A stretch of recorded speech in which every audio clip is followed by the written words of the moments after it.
Rain or shine, it's here to make you laugh. It's the Steamboat Comedy Podcast. It's the Steamboat Comedy Podcast.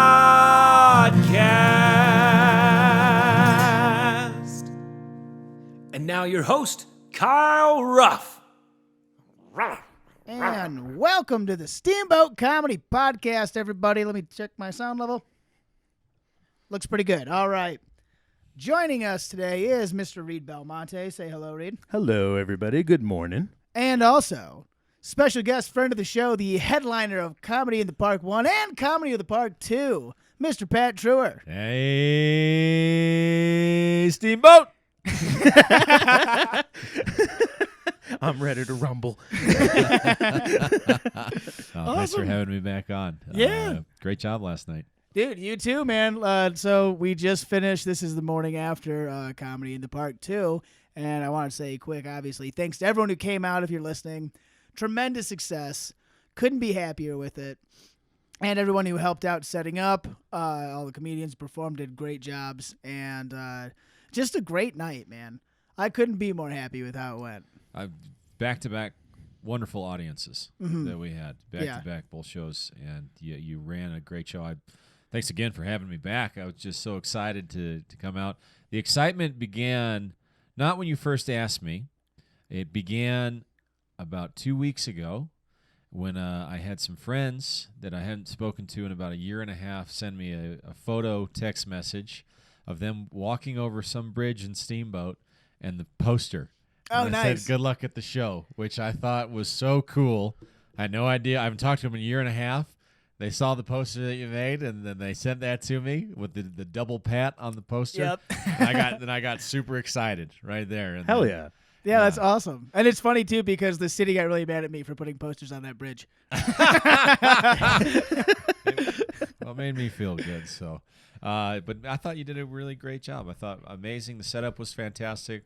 Also, the lights critical, as you were spot on that. It worked out. That got dark quick there on the second show. No kidding. And that was the first show. It was bright the whole time. And so I kind of didn't think about it until almost the last minute. And I was like, oh, it's going to get dark at 7:30. And yeah, I have a green screen here in the Kyle Ruff home studio, the comedy studio. And that came with some lights, like this light kit. And so I just busted those out. They worked really well. About as good as I could have hoped that they would work. You know? Absolutely beautiful setting. So, question as the producer, what'd you think? Let's start with the first show.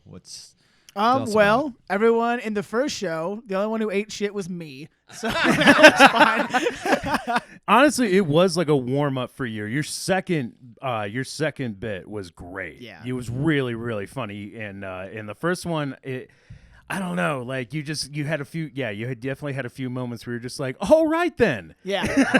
I don't want to make excuses for myself, but I will. I would say that the opening joke I used for the first show is like a joke about being a Kyle and like how the internet stereotype is that Kyles all drink Monster and like monster trucks and shit. As they do. Well, I mean, it's all true, obviously. But I did a little bit on that, and it just went right over everyone's head because there was like the first audience definitely was a little bit older than the second audience, I would say. So that right away just like tanked. And when your first joke tanks, you're kind of like, okay. You know what I mean? Ultra catch up. Yeah. Exactly. And so the second one, I just scrapped that whole thing. And I just replaced it with nothing, and it worked out a lot better. Well, I replaced it with the one little joke I threw at the end about Tinder, which was much better. Which always works. Yes. And also my ripping off the pants gig went a lot smoother the second time, too. I was kind of struggling. Maybe a little bit drunker of a crowd the second time. That's true. A little bit drunker of a me, too, the second time, so that helped. But, yeah, no, it was great. But the first show, let's see. Who was in the first show? Reed did a great job. And Spencer, both. Spencer had a rockin' set. Dude, Spencer had a rockin' set. Spencer had a really great start, too. He just with his attitude up there, he's just like, so I'm smart. Like, I automatically just started dying. Yeah. Spencer's got this quirky demeanor, and when it hits, man, it fucking hits so well. I think I've said this before on the podcast, we've talked about it, but the hardest I've seen anyone ever kill in the steamboat comedy world is Spencer. Really? We did a show at Butcher Knife. I don't think you were there for that one. Nope. It's the first show we did at Butcher Knife Brewing, the place that we did our first show together, Pat. So before that, we did when it was like a service industry night at the end of the season. And Spencer did this bit about they send out this like questionnaire to like everyone who comes to the resort. Yeah. And it's, what's up? Oh, hey, bud. Hey. Oh, Drew's here. Oh, God damn Welcome, it. Drew. What is it? Your phone is right over there, bud. 48 years old, you're picking up your phone from people's houses.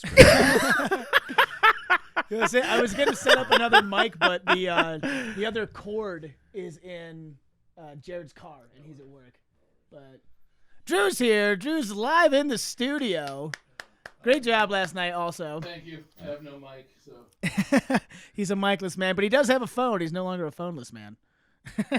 But yeah, we were just talking about the first show was great, which Drew here had a 10-minute feature in, and I thought it was awesome. Been terrific. Yeah, fantastic job. Tell us about how you think it went. No, I had a good time. It was great. It's always difficult to try to come up with all new material, but I thought I did pretty good. I threw a joke in from last park. Was that set all new? Yeah, the only thing that wasn't new was the Susan Smith joke about driving my family into a lake. Yeah, that one I used last time at the park show. But last time I did a joke about the different schools in Colorado and the nicknames that we have for them, and this time I switched it out with the Amazon packaging facility joke, which comparing it to Willy Wonka's chocolate factory. It's just... Which was excellent. Yeah, it was fantastic. Thank you. Yeah. Thank you. So it's just, most of those jokes are just something I'm sitting on the couch, and that's what I think of when I see it. I'm like, no way, dude. Could you imagine a brown river flowing through an Amazon packaging facility? I mean, that's industrial waste, not chocolate. Yeah, that line, he was like, that's not something Augustus Gloog would drink. I was like, yes. So good. That's so great. Well, that's awesome, man. Yeah, man. So thanks for having us. Thanks for doing the show and everything. So I appreciate it. Yeah, thank you, man. Thanks for coming out and killing it. But yeah. And then this guy. And then, yeah, Pat did an awesome job. Funny guy. Sometimes. No, I thought you had a really great set. I really enjoyed the Amazon, and I like when I went up. I'm trying to incorporate everything that people have already seen. So you had the Willy Wonka. I love Willy Wonka. I absolutely love it. The book, the movie, not the most recent movie, the original. No, yeah. But I never saw the Johnny Depp But one. then I could implement that, right? And it's so like the importance of just my sets last night. I just went up and I'm gonna figure it out when I get on the stage. I know I'm gonna close with the joke, my grandpa's joke. But beyond that, I just want to build off of everything that's been set. So when you said Willy Wonka, I was like, that's a whole new factory that I have to work with right there, which is wonderful. And I was cracking it, and Craig as well. That's fantastic. And I loved, Kyle, when you ripped off those pants. I thought that was hilarious. Try to get the cheap laughs whenever I can, you know what I mean? It was entertaining, You got up there, and you just went right to it, I noticed. And then I recognized a lot of what I will still do of just hey, anybody from out of town? Yeah, cool. And then on to the next one of I'd like to see. I think it would be fun to watch you play with that more. Oh sure. Of opening that up, right? Because the host is host producer is such a challenging role, right? Yeah. Because you've got so much on your mind. It just kind of is tough because I don't have as much time to chill and warm up before the show because I'm running around figuring out people are like, Kyle, where does this go? And can this guy come in? He didn't sign up. And the performer sends you a text message about, hey, I got to do this, this, and this. Yeah. No. Miles needs a ride. He has a flat tire on his bike. Right. That's the thing. Kyle, I remember you were disappointed about your first set, and while you were at the table, checking people in and looking at the donations and everything like that, you were switching it over to doing the Tinder thing for the second thing while you were operating this entire system. Yeah. So it just goes to show when you're on the fly, you're like, I guess I could do this. I could do this. I need about 30 seconds before I could do it. You know, it's worked from used to it from management and the amount, which is also a thing I do. The last couple of days, I'm sitting here editing the podcast while I'm on the phone with someone. All right, so who do you want to bring back next year? What's the what's the review you'd give Sarah on her review for The Mountain? And so I'm like, oh yeah, I can do this while I'm like clicking and editing and doing all this shit. So that's hard. Like, especially you're the host producer, you're responsible. It's your name. Everyone's looking for you, and then, like it's hard because you deal with things, and then like you have patrons coming and they throw questions at you. Like, I don't know. I have no idea what I'm supposed to do right Figure now. it out. Like, I don't. You're 58 years old. Figure it out. Especially because there's no one from the Botanic Gardens helping out yesterday, which was weird.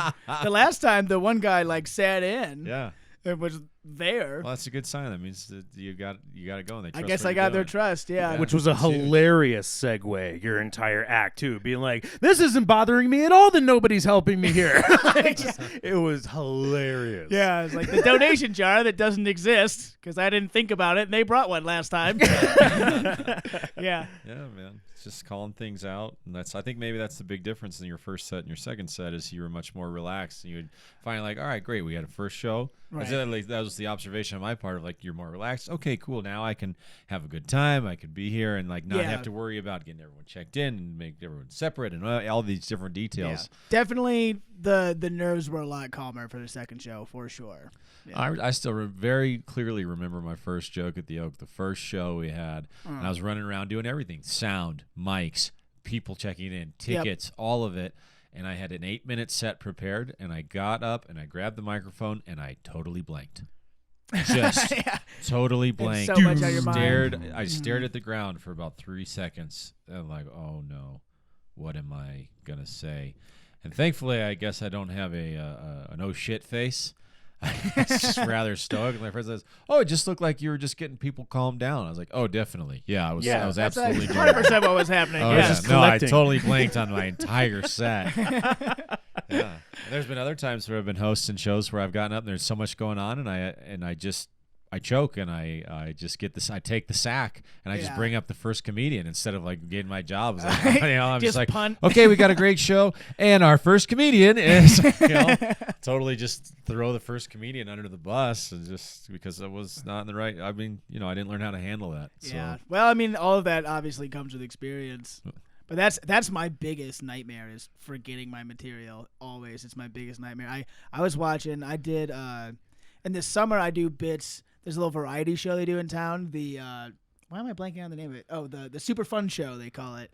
And there's one performance where I was forgetting my material in the middle of it, like what I was gonna do next, and I kind of have this thing where I just go.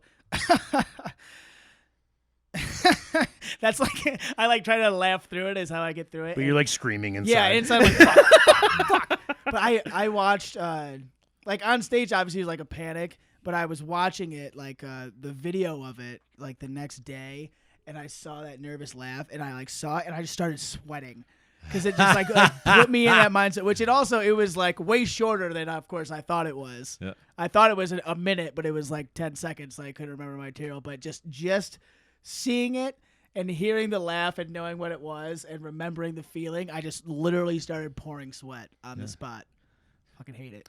I got interrupted abruptly only once, and it was at Barley, and I was doing a joke.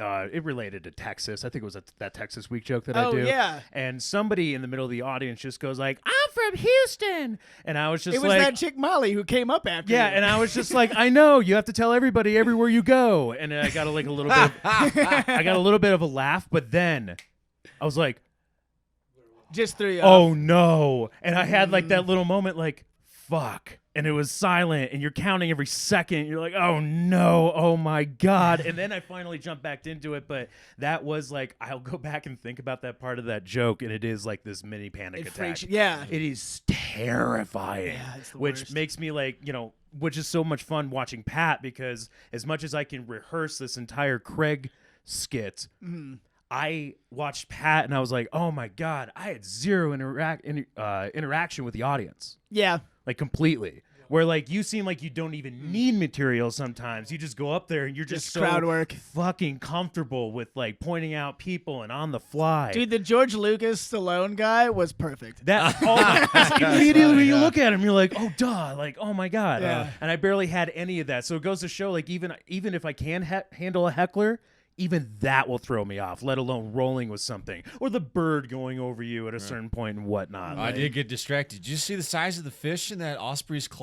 Dude, like couldn't stop. Holy You couldn't cow. like continue anything. No, at that it was awesome. It was like, Colorado. Rocky Mountain High. it's like Queen of the Dragons just flying over the top. Like, and then it flew back, right? It clearly went and fed the family and just flew back. And I was like, another osprey goes by. Great. Back to the grocery store for the osprey. Yeah, dude, that was awesome. Did you see the comet at the end of the show? Yes. I was just about to ask Yes. you. I was Dude. across the street. I'd already left. Yeah. And we were all in a yard over across the street, and we were like, "Whoa, look at that!" That was so. It was like 5 seconds. Dude, it was huge. Like Jared saw it first, and he's like, "Look, look, look, Yeah. look, look!" And it was this huge. It was right when the show ended, and it Yep. was dark, and this big red comet went all the way I think across the sky. It looked like space trash to me. I think It could be was- I space think it was trash. Elon Musk's space trash. Yeah, it is You were definitely looking some at Tesla space shit. trash. I was like, "This is a sign. It burned This is my differently. future. This is." I was having this moment. I had an edible, but I was like, I was like, "Wow, this is a sign right now." Oh, This is dude, it. that's literally what happened. It tore through the sky right as the show ended, and we were all like, super high on everything. We're so happy about the show, and I just said, "If that's not a sign, man, I don't know what is." And Spencer was right next to me, and he just God. goes, "Probably a sign of the apocalypse or something like that." And I was just Spencer like, "Wow, line. thanks, Spence." He's like, "Yeah, we're all gonna die." no matter. Yeah, oh. Eeyore. Yeah, oh, Eeyore Spencer. I'm saying, My listen. house is gonna blow over anyway. If these are the Right. distractions that we have to work with in shows moving forward, I'm 100% okay with Yeah, it. Instead of like ospreys a and comets. wasted person in like a disease-filled comedy club, Right. Absolutely, I'm gonna have a beautiful osprey with the sun and a meteor going over Instead of a 100% tray yes. dropping. yeah, right. 100%, yeah. No shit. Yeah, I'd say there's worse venues to have. And the space we have there is great. I just wish we could fit more people there. Is the only problem. You know what I mean? Because we're limited to 63, and you could probably fit 200 people on that lawn. But it was sweet though. It was great. I think you could hear the audience laughing. They were engaged, Oh yeah. having a great time. And you mentioned earlier about forgetting material, and you're talking. What I was doing in both shows was just looking at audience members, because I went into both shows and I thought there's just one joke in each show that I want to tell. That was my goal, and then talk to people. And so it was like essentially just planning reminders by going around and looking at everybody with the look-alike game. So it's like, okay, if I reach that spot where I forgot what I was going to do, Then could you always can fall do I that. back. can look at Yeah. that person. That's it, and then have a reference, and then Right. it was. The Zach De La Roche guy. What was Zach it? De La Roche meets Seth Rogen. Yes. Knocked up Seth Rogen. Yeah. And my favorite one though was Bill Nye Science Guy That- meets Pat Riley. Yes. Miami Heat Days. Heck, I That was love low that. key brilliant. I don't think a lot of people appreciated that one enough. It was fucking like I was like, yes. Half the audience knew who Bill Nye was, and the other half knew. Who Yeah, Pat half were Riley nerds who know Bill Nye, the other half don't know sports. It's so true.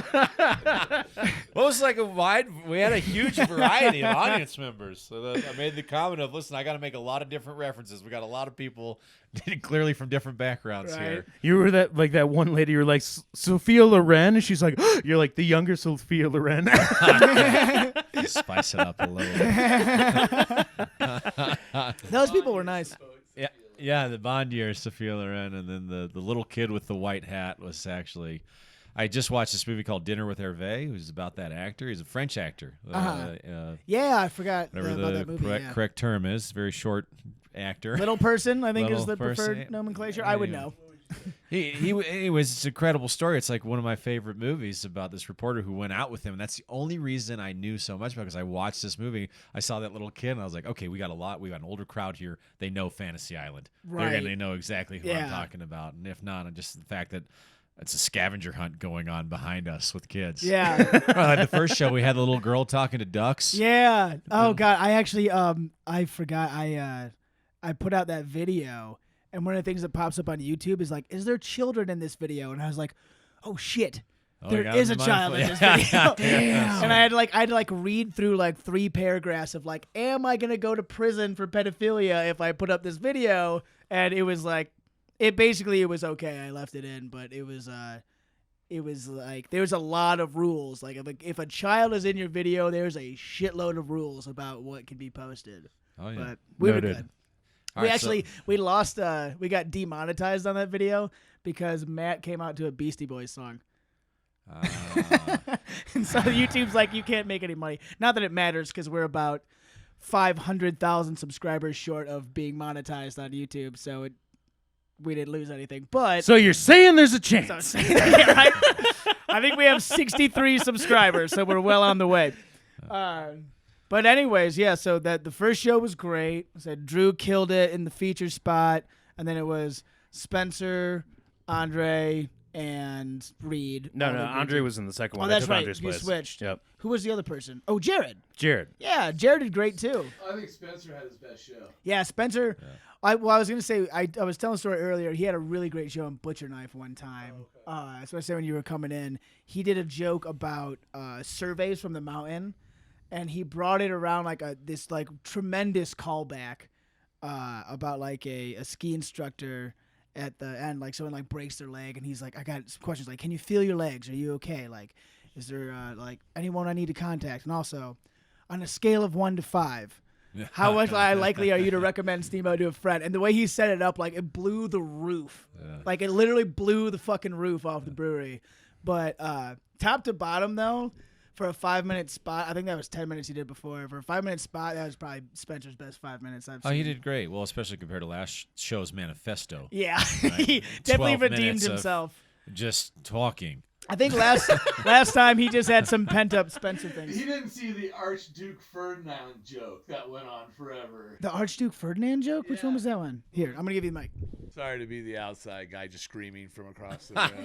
But the Archduke Ferdinand, that was the assassination that started World War I. Oh, yeah. And it was at the Chief Theater. And he did an entire set based upon the assassination of Archduke Ferdinand. Yes. I was in the back just laughing at the fact that who the fuck does a joke about something that you learned in like 6th grade history. But it was funny, but it was so beyond everybody in the crowd that most people were just like, what the hell is this guy talking about?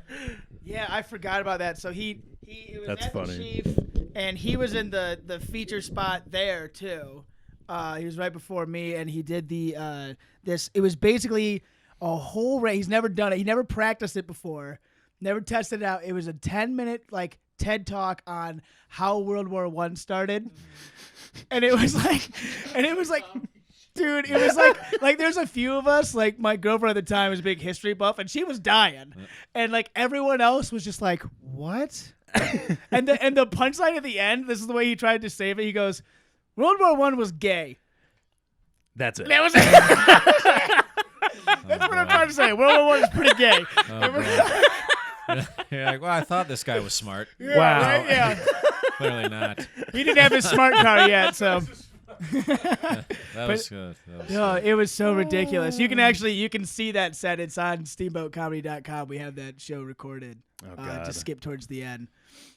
Oh, God, that was so funny. But, yeah, I forgot about that. But, yeah, his one was great. But the second show, so start with me. I had a lot better set, like we were talking about before. And then let's take a minute there. Okay. Were you feeling relaxed? And what was your mindset difference going first show, second show? I felt 100% more relaxed. And also, cutting out that opening bit, I felt way more confident with that. Because the only reason I put it in there was because I try to start sets with like a quick joke to try like immediately get the energy up and then kind of go into longer ones. Yep. But when I cut it, I thought about it and I was like, oh, well, the other joke actually is pretty quick. Because the first little joke where I'm like, it's the cows protect us from wild animals, and that includes Texans. Like that's pretty quick off the bat, and that got a really good response too. And as soon as that happened, I was like, oh, so the plan that I came up with is working so far. And go from there. Yeah. You know what I mean? Yeah. And yeah, just generally I felt better, just more relaxed about everything too. And so, like watching other people do comedy and get laughs makes me feel a lot better. Like we did when we did the New Year's Eve show at the Chief, which Drew was the host for, and I was up last and Matt was right before me.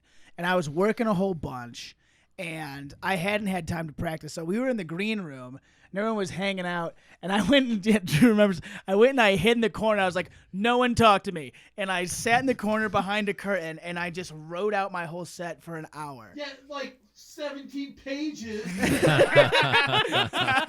My comedy set list literally looks like a rock and roll set list. Yes. It has just the name of the joke. That's all. Yeah. You have pages. You're like, right? Yeah, me and Drew's writing styles, like I write out literally every single word of what I'm gonna say, and Drew's like, farts. All right, that'll remind me of the fart joke. I was telling you that night, I was like, dude, you've written more in that green room than I wrote in 4 years of college. 2-year college. For real. And but that was like, I hadn't had any time to practice because this was during the holidays. I was working like crazy. So I was just like, you guys, like, I got to get in my zone. And I finished writing, and people were like going up and coming back one at a time. They're like, ooh, like, this was great. And I was getting so nervous. I was so nervous. And eventually I just like stopped, and I went out to like the back of the theater. And smoke crack. And I smoked a fucking fat rip of crack. And I watched Matt. I watched Matt go up before me, and I watched like the last 2/3 of his set, and it's like watching him immediately, I lost like 90% of my nerves. Cause I was just like, oh yeah, like we're having fun. Yeah. Like comedy is fun, and we're gonna have a good time. Right, like, especially for a guy like Matt too, because he's unbelievably relaxed on stage. Oh, he's so relaxed. Yeah, I'm all wound up and pre-scripted and everything. Yeah. Or at least that's the way I feel on stage. But yeah, like Matt's so fucking relaxed. Same with Drew too, especially with your voice that you were doing last night. That's not your usual voice. You had this light, complainy Jew voice where you're just like, I don't know what's going on. So they're like, you got all high pitched. Yeah, we thought it was because of your back. Like you're going on stage, like everything's fine. Like. No, yeah, great. It worked out great. I'm not comfortable at all. I'm nervous as shit. I'm sweating like crazy. I'm worried. Your back was drenched. Your shirt was drenched. Oh yeah, I gave you a pat on the back, and it was so gross. I noticed that when you walked up. I was like, oh man, just because I've had that so many times, just covered in sweat. You look at the show. Look at everybody. We were joking about this last night. Of you want to know who the performers are? Who's sweating the most and who's pacing around frantically? Yeah. Right. Like that's it. That's why I wore a white tank top, man. I had actually just switched my shirt. I just put that shirt on, but it was my back, which was in the sun. No, I was in the sun. You don't have to explain yourself. But no, thank you I'm glad I give off that persona that I'm comfortable, because I'm anything but. I'm a nervous wreck. I'm usually hours before the show. So like yesterday around noon. 11 o'clock in the morning, noon, I'm really nervous. And then usually as it gets closer to the show, that goes away. I don't know why I'm more nervous earlier than today than I am right as it's coming up to the show, but that just seems to be how it is. And then I also, we don't have open mic nights. So there's like plenty of like lots of time to learn my set, and a lot of times I procrastinate and I don't do it, and then I'm like, oh, and I got to go up with notes in my hand and I can't remember. I made sure for this show, since there was so much time, that I should have it memorized. Always. So every time you're performing for an audience, you should never have paper in front of you. You shouldn't. It's so tasteless. But sometimes and that's not a it's knock like, on you. No, it's just like a knock on the show of like, you got the producer working hard, and they bring it up and like, okay, maybe Dave Chappelle, maybe, but like that's Dave Chappelle's show. Yeah. But it's like when the comedians get up with their notebooks, it's like, why am I here? Like, go do this in a mirror. Like I'm dedicating my time to come watch you do this, and you're reading off paper. Don't do it. Put the paper on the ground. Don't pick it up. Well, yeah. So that's I learned that from some of the guys I've opened for, who didn't usually have notes, but if they did, they put it on a totally flat different surface story where you can't see it, and then they go back and take a drink of water, like they're thirsty, and they just maybe look down and go, okay, that, and they got like something like me, farts, Yeah. And it's funny you said that, because the joke I made last night about have you ever farted so loud that the person next to you stopped snoring. That's literally how it was written on my piece of paper. Well, it was farts. Pat's definitely right. I mean, you wouldn't take an actor seriously that was just holding it right in front of him. It's just like, well, anybody can do that. Like, I was sitting in my fucking chair just going over this at the speed. Like, it took me like, I think 4 minutes, 35 seconds was my set. Yeah, it was something like that. Yeah, I was doing it in like my lazy boy at home in 2-minute increments, just trying to break down what every transition is, what every transition word would be, and everything like that. Yeah, because the last time I put a notepad up, you know what it was? I was drunk on stage. Oh, buddy. Yep. It was when I was at the Steamboat Whiskey Company. When we did our first show there, I had one too many cocktails beforehand, and all of a sudden, Kendra was before me, and I was after her, and it started to sink in. I was like, oh, no. What did I do? Yeah, that's And not a good feeling. I go on stage, and if you remember, I had the notepad right there. I said my jokes, but it was all, like, very listy. And it was like I was just going through it. It sounds like you're reading. Just trying to be like, just stay calm and make sure you don't slur your words, but there was no timing to it or anything. Yeah. So it was that point I was just like, there's no point in doing this unless I go up there with nothing. Yeah. No, it bugs me. There's still You do it all the time to me, too. You'll be like, Reed, put your notebook down. Yeah, I try to. And there's a few people in the group who will still bring up notes a lot, and it really bugs me. I'm not going to, like, say, like, you can't do it. Because I'm just not in that kind of business of telling people how they should perform, but it does irk me a little bit. Well, it's a tough conversation to have. I had it one time with a very talented comedian, Joke the Oak, and he's amazing. He's super funny, but he brought it out. It was a packed house show, Joke the Oak was a show I ran in Chicago. It was a room that held about 80 people, and we would consistently get 70 to 80 people every show. And he brings it out, and I asked him, hey, man, is there a reason that you had your notebook? He's like, oh, I just can't remember all this stuff all the time. I go, okay, well, is there something going on because if that's the condition, you have to have that. Right. Okay, like try to be a bit sensitive about it. Sure. And he goes, oh, well, I've seen some really famous comedians do it. And I was like, well, you're not. Yeah, that's not you, bud. And there's three other comedians there, and they're like, yeah, man, what are you talking about? You're not Dave Chappelle. Yeah. You're not like uses notes. working out new material. We've seen you do this material many times. Right. And then he stopped doing it. And it was great. But if it's your show and you're asking people to do it, take the time to get to understand if there's something going on with the performance they need an assist. Right. Which, if that's the case, just make it easier for them, right? Because then they're going to perform better. Your show's going to be better. Right. But You'll if be able not, to do shit off the fly you say, a lot hey, better. if you can't do this, then I'm sorry. Then I'm just not going to have a spot for you. Yeah, And that's nothing actually personal. It's just this is what I'm trying to build, and I'm putting in a lot of work. And if you can't show me the mutual respect, then I'm just we'll figure something else out maybe down the road. But thanks, but no thanks. Sure. Yeah, and it's something that I've always thought about, and I have had people come up to me who have been to shows, and they're like, "You don't use notes, and I appreciate that." Versus so and so, and I was like, "Right on." Well, you're working so hard. It's just a lot of work to put on shows, and people don't understand that. A lot of comedians have no clue how much work goes into putting on a show, and the fact that you had to run everything by just for this show to make sure everyone feels safe and it's COVID compliant and all these exterior conditions that you really have no control over. None. But you're the one who has to do it. It's your name on it. Right. And so it's like wow, like I'm so great. Like my friends were like, "Oh, so you just drove to the show?" 100%, yes, I drove the show. Like I have this opportunity to perform at an amazing place that someone worked really hard on, and I get to show up and I just get to tell jokes, like things that I've already worked on. Like I absolutely. And so it's a challenging role as a producer, but I think you do it well. I forgot Thank my you, man. I podium for appreciate that it. little speech, but it's it's your show. You run it how you want to run it. Kyle could do better. Thanks for keeping me humble, Reed. I appreciate it.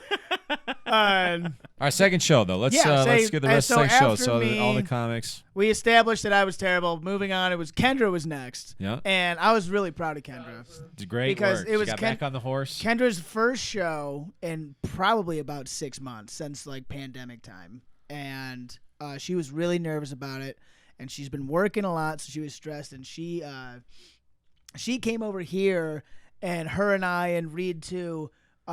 We went through her set with her and helped her build her set for 2 different days for multiple hours. And she was running through it. We probably saw her do all those jokes, I don't know, 30 times. Yeah. She really put in the work with us. I was really proud of her too. She had a very wordy set, a very involved set especially when remember the rant that she did about the craft beer? Yeah. The Amarillo, dry hop, Yeah. something session. I've heard her say it 700 times. I should know it. Yeah, that alone, we went over that whole shtick goddamn Maybe 50 times. Seriously, in one night. We just said start it again, start it Yeah, again, start it again. she'd fumble and we'd be like, start it again. Sentence by sentence, just because it was that much of a wordy rant. Because the Yeah. whole point of the joke is that she has to do it fast for the dumb Texans she's serving. Yeah. So she had to get that down specifically. Also, I like And that she crushed it, too. Yeah, and she had a very physical act. Yeah. So I'm glad that we mapped it out in the garage. Yeah. And we put the carpet down, and every time she got off the carpet, we're like, start again. You're in the lawn now. Like, And you're she's too like, far. Shit! Like literally the carpet that's on the stage is usually on the floor in our garage. And she was first doing that bit and she was running all over. And I was like, Kendra, this stage is only 6 feet wide. I was like, you see that piece of carpet? Do it on that and it's don't get off establishing it. a mental anchor. Especially Exactly. because that's the one you're using on stage. This is a great exercise. Dude, Kendra worked really hard on her set. Yeah. I'm really proud of her. Coronavirus safe at 6 feet. Yeah, exactly. Yeah, coronavirus. No one can be infected by the stage. 6 feet, man. Yeah. So you worked with her a lot on that. So Kendra, I thought she did great. She did fantastic. Really proud of her. Awesome job. Was very confident. Remembered all the things that she was stumbling with. The wordy stuff she did great on. Her physical comedy, I think that she could focus on that more because she is a very animated person. Oh, she's a giraffe, man. She's for real. She's like be insulted by that or. I can quote this. She said that she was higher than giraffe pussy on stage. She's a giraffe. yes, or at least it's pussy. I don't know. So that was great. And then who was after? So after Kendra, it was Andre. Mm-hmm. Andre had a pretty good set. He went a little over. You got to go, bud? Yeah. Hey, thanks a bunch for coming by, bud. Happy birthday, homie. Great job. Yeah. It was your birthday yesterday, too. Happy birthday. Bye, guys. See you, bud. So Andre did pretty well.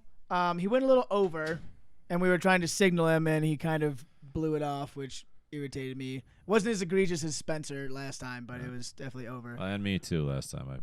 Oh, that was fine. I mean, that was the end of the second show, and it was like, we don't have to go anywhere, so it didn't matter to me at all. Andre was hitting hard. He was hitting the he did the abortion. He did. Yeah, Andre. he's got his shtick with the rough sense of humor, and Which I think worked well for the second crowd. There were a lot more younger Second people. crowd in the second enjoyed it. Sure. They did. Mm-hmm. I was If like, for the okay. first crowd, it probably wouldn't have played as much. I don't think so. Yeah, No, definitely not. He would have tanked. Yes. Whenever I'm putting a lineup together, I always have to think about like who Andre is gonna come before and after to like level out the vibes. Like usually I'll put him in a sandwich with like Kendra and Miles is how I used to do it all the time because they're both like a lot more lighthearted and like high energy and silly. Yeah. And then you get Andre like murder. And then the next version comes up and brings it back up. So it works well to have that kind of different voice in there. And then after Andre was Mac. And Mac did great, except for I had to turn the volume all the way up so anyone could hear him because he's like, Very quiet. It's part of his humor, though. It's part of how he presents his awkwardness, and I totally get it. But even then, like, I turned back to you. I was like, can we turn it up a little bit? Yeah.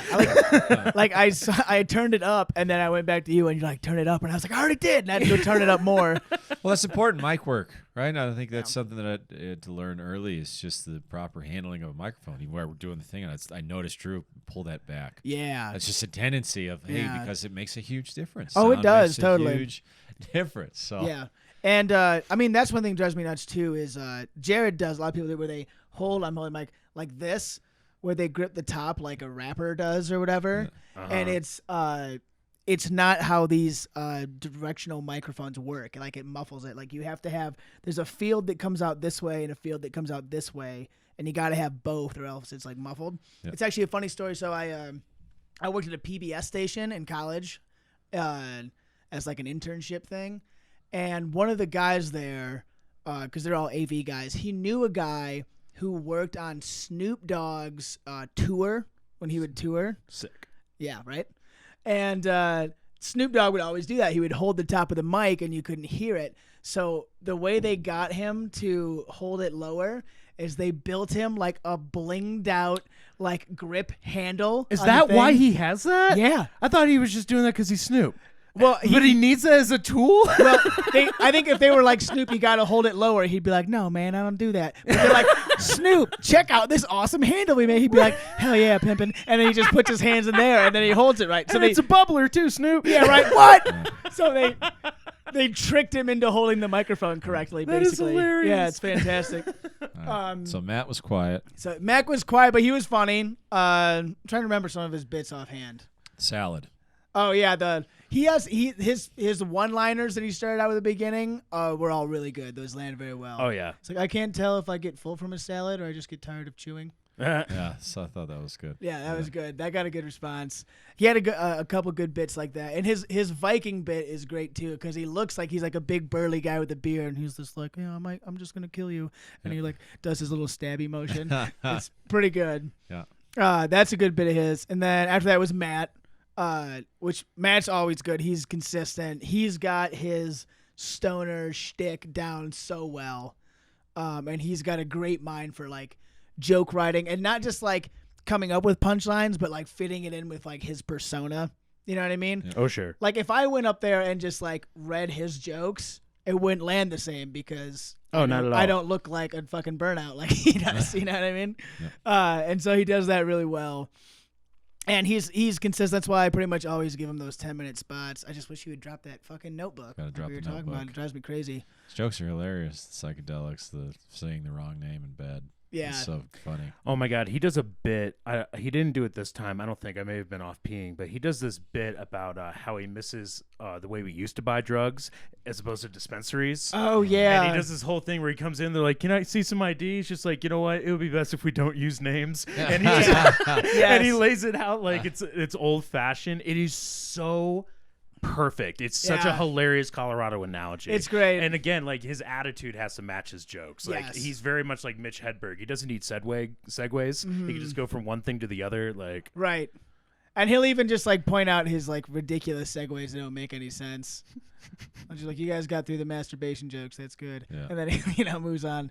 So he's great. I wish he would just kind of expand a little more. But he's starting to do some new stuff.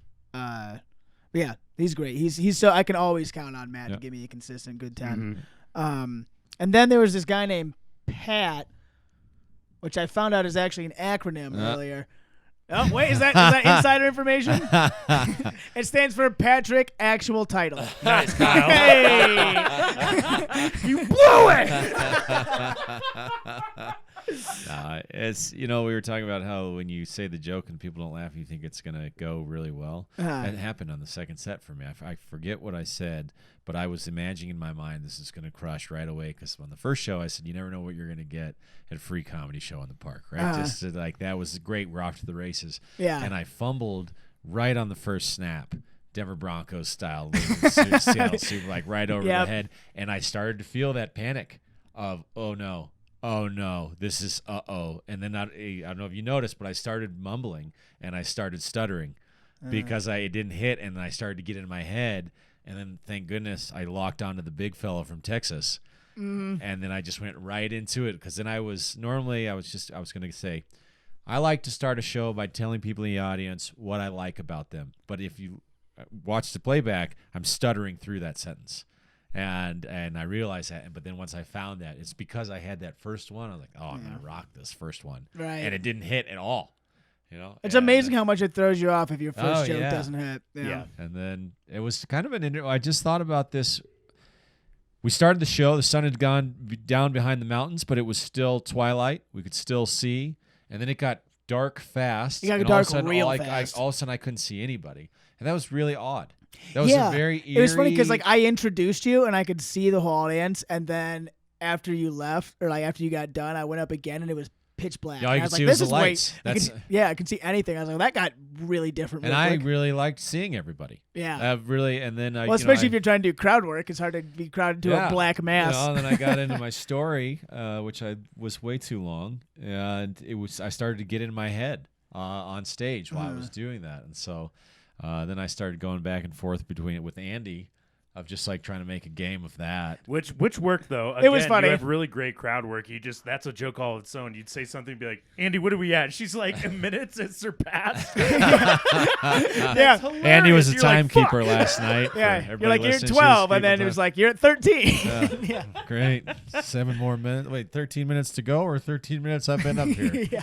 Yeah. Yeah, it worked out. Yeah, that was funny. Fun. But it was, my goals, I told you, were I had 2 jokes. The first show was the joke of the aircraft radar because that was on the drive to Craig. There's like 4 of those. Hilarious. So when you talked about it, I was like, cool, that's the one, because I was thinking about that driving into town.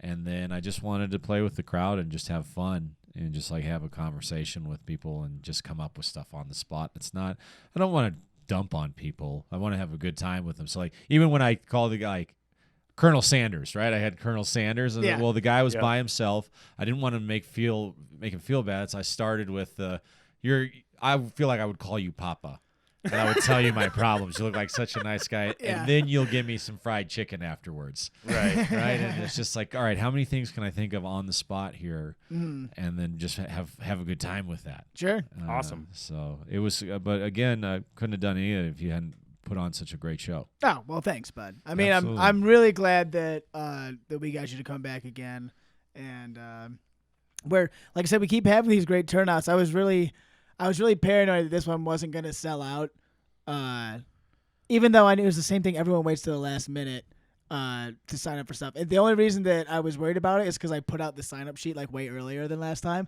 and I was like, it's not full yet. And I was like, yeah, it's been 2 days and the show's in 2 weeks. Like, you know.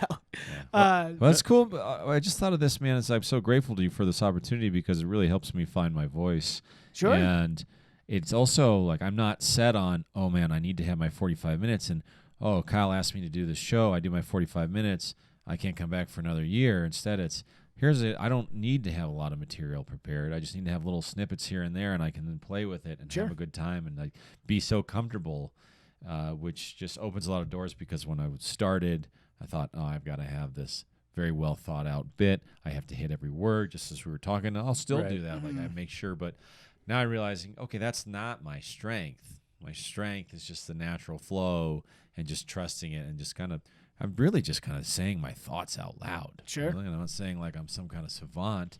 It's just enjoyable for me. And it's, wow, okay, I have all these, explore this, Pat. This Yeah. is what my friends tell me I'm funny. This is what my friends say, Pat, just talk. Don't, okay, your jokes are nice, Pat, but just talk. Yeah, just say, be you. Be just be you yourself. and have a good time. And I feel like that kind of thing, it's the audience picks up on it if you're just being yourself and you're flowing. Like I feel like audiences respond to genuinity. Is that a word? Being genuine? being yes. genuine. They're like babies. If the parent's nervous, the baby's going to be nervous. Sure.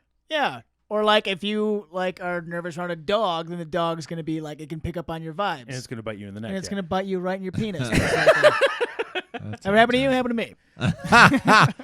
It was so much fun, and just that's the great thing we were talking about earlier, like the mutual respect of a show. If you got a producer like yourself who's really putting in the time and setting up a nice operation, you're setting people up to succeed, and you're setting people up to develop themselves and to have a good time. And so just please don't, I hope you don't ever feel bad about approaching a conversation with a comedian. You just have to do it diplomatically, but like you keep running that, you're creating a lot of opportunities for people. Oh, thanks, Maybe man. Gratefully, it just like last night, I was so happy with how everything went last night, and I was just on cloud nine, hanging out, just having so much fun, and just feeling so comfortable, as opposed to feeling uncomfortable for so long at open mics where 22-year-olds wouldn't even look up from their phones to see what I was trying to do, and for going from that to sold out shows in a beautiful setting with an educated audience, and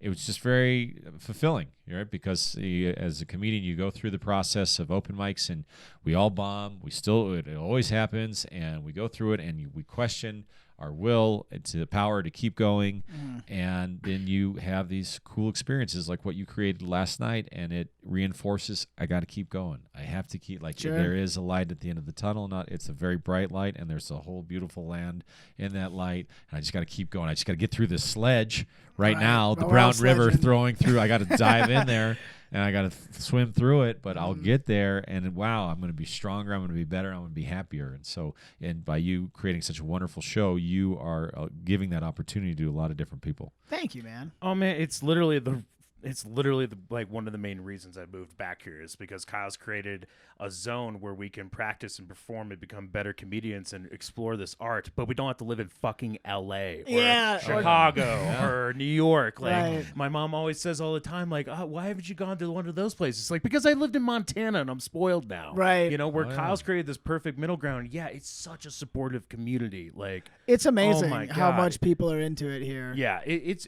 really something special for such a small, isolated community with a lot of really smart, talented people. Right. But I'm also short, so I got to balance it out. Not perfect. He's a shower, not a grower. That's right. That was such a great joke. I was very proud of that. No, I really liked it. All right, well, I guess we can just wrap it up on that. We've been going for a while. Sure. Thank you again, Pat. Thanks for joining us. Thanks for having me. Thank you to It's everyone great. who helped set up the show and everyone who came out. And stay tuned.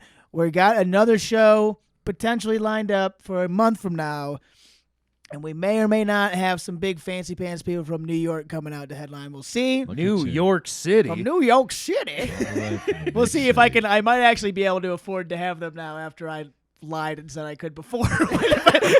So we'll see. All right. Hell yeah, dude. They're Yeah, gonna make listen. it. They're gonna go. They're gonna. This is exactly what's gonna happen. They're like, Kyle's gonna want us to do the podcast. Let's listen to the episode he just did. Oh, he was lying to us. Yeah, that son of a bitch. You don't have any money. All right. All right. Thanks again, guys. Stay tuned. SteamboatComedy.com. Thanks for listening, and we'll see you next time. All right. Peace, peace. Rain or shine, it's here to make you laugh. It's the Steamboat Comedy Podcast. It's the Steamboat Comedy Podcast.